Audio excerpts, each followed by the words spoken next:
चलो जानवर ਨੂੰ मैं क्या कि पट्ठे तो पा भी है ना जी नाज़रीन हुण असीं चले हाँ बच्छा लैन।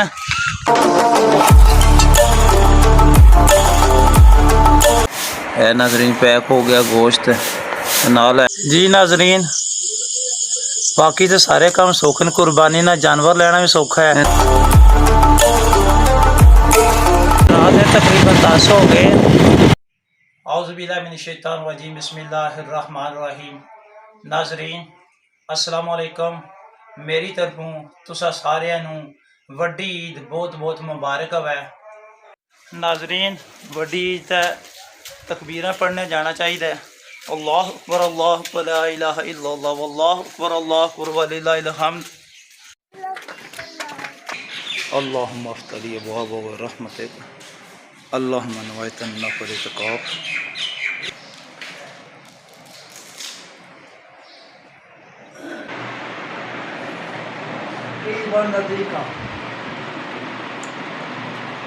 अल्लाहु अकबर अकबर अल्लाह तौबा पढ़े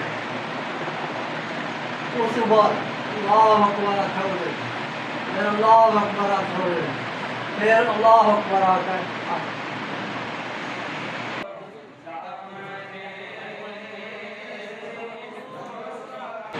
अल्हम्दुलिल्लाहिल्लज़ी जअला लिकुल्लि अल्लाहु अकबर अल्लाहु अकबर ला इलाहा इल्लल्लाह वल्लाहु अकबर अल्लाहु अकबर वलिल्लाहिल हम्द।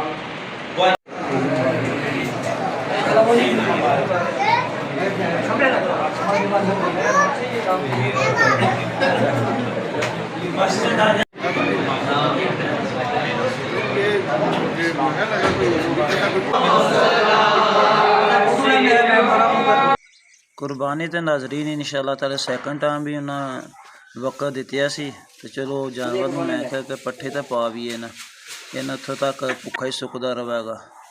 है माशाल्लाह प्यारा जानवर है शानदार। जी नाज़रीन हुण असीं चले हाँ बच्छा लैन। कुर्बानी करनी है सैकंड टाइम हो गया, तकरीबन 3 होने वाले हैं। हुण जा रहे हैं असीं उन्हां दे घर बच्छा लैके आवांगे फिर कुर्बान करांगे। पिछली बारी भी जो बच्ची सी तो थोड़ी वड्डी सी तो भी नस गई सी तो बड़े वक्त ना चल के काबू की सी। हुण अल्लाह खैर करे तो इंशाअल्लाह ताला उम्मीद है कि आसानी नाल उसकी काबू कर लवांगे इंशाअल्लाह ताला। जगह असीं तैयार कर रहे हैं, पिछे निक्के है ना रस्सा लियाते हैं।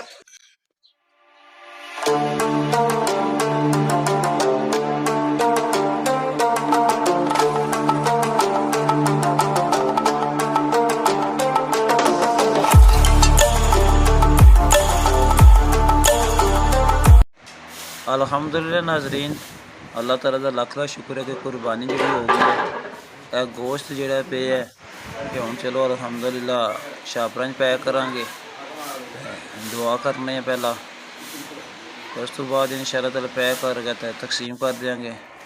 है नाज़रीन पैक हो गया गोश्त नाल है न भतीजे न और भी 1-2 बंदे हैं तो जल्दी जल्दी इंशाअल्लाह ताला गोश्त जोड़ा तकसीम कर देंगे, छापरां पाई जाने पे कट्ठा ही इंशाअल्लाह ताला एक जगह जिधर जाना उधर देंदे जाएंगे इंशाअल्लाह ताला।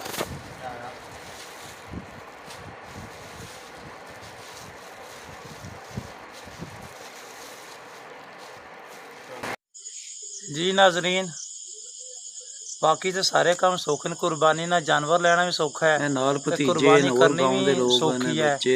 असल जो कुर्बानी ने गोश्त की जी तकसीम है ना अजीज़ो कारब दी होगी या बकिया जेड़े गुरबा मसाकीन उन्होंने ये बड़ी मुश्किल है।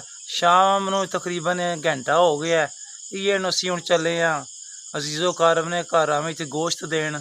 तकरीबन 25 किलोमीटर सफ़र जाने हैं तकरीबन। जे अगर कोई बंदा गूँ आ गया तो फिर ठीक है, नहीं तो सानू 25 किलोमीटर जाना है तो 25 किलोमीटर वापसी का है। इंशाअल्लाह ताला वापसी भी होनी है।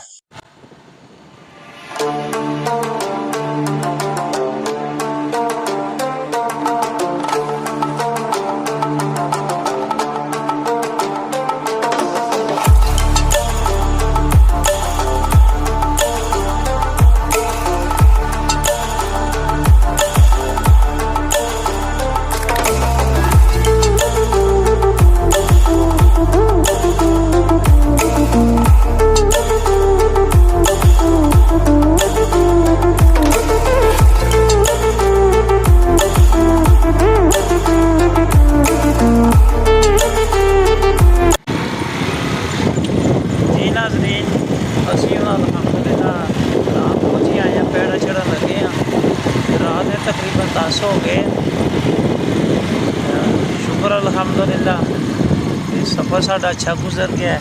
ते कुर्बानी जिहड़ी कीती है वो भी अल्हम्दुलिल्लाह जिहड़ा अज़ीज़ो कारब दा शहर सी वो पहुँच गया, कुछ हिस्सा रह गया, वो सुबह इंशाअल्लाह ताला पहुँच जाएगा। दुआ करने हैं कि अल्लाह ताला ज़ात साड़ी इस कुर्बानी ने कबूल फरमाए, अगों भी अल्लाह ताला ने ज़ात जिहड़ी है कुर्बानी करने की तौफीक अता फरमाए। ठीक है नाज़रीन, अल्लाह सोने दे वाले। अस्सलामु अलैकुम।